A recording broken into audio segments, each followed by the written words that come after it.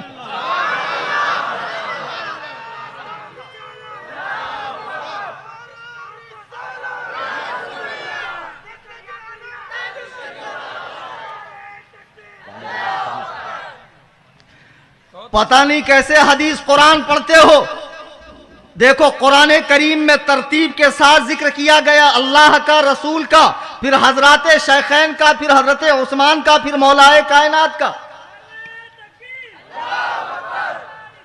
عزیزان باوقار، قرآن کہہ رہا ہے کہ حضور کے جو ساتھی ہیں وہ کافروں پہ سخت ہیں اور آپس میں رحم دل ہے، اور ان کی نشانی یہ ہے کہ انہیں تم رکوع میں اور سجدے میں پاؤ گے اللہ کے فضل کو اور اس کی رضا کو تلاشتے ہوئے۔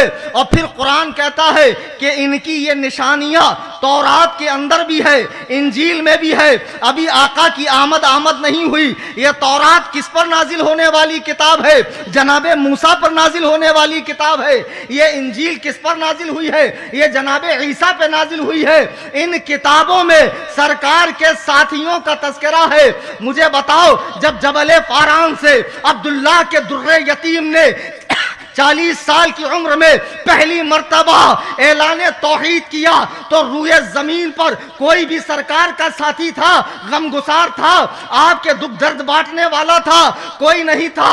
اللہ نے ایسی مقدس جماعت کو نبی کا ساتھی بنایا جس نے ہر موقع پہ بڑھ چڑھ کر اپنی جانوں کی قربانیاں پیش کی ہے۔ تمہیں معلوم ہے، صحیح بخاری کی روایت ہے، ایک مرتبہ مسلمانوں کا خیمہ یہاں ہے، کافروں کا خیمہ وہاں ہے، جنگ ہونے والی ہے، ایک دوسرے کے تیاریوں کا جائزہ لینے کے لیے آدمیوں کو بھیجا جا رہا ہے۔ کافروں کے خیمے کا ایک آدمی مسلمانوں کے خیمے میں آتا ہے، کیا دیکھتا ہے؟ نماز کا وقت ہے، بتہائی پیغمبر وضو فرما رہے ہیں۔ حضرات صحابہ وضو کے پانی کو لپک لپک کے لیتے ہیں، کبھی چہرے پہ ملتے ہیں، کبھی چھاتی پر ملتے ہیں۔ اللہ اکبر کبیرہ، یہ دیکھ کر واپس چلا گیا تو کفاروں کے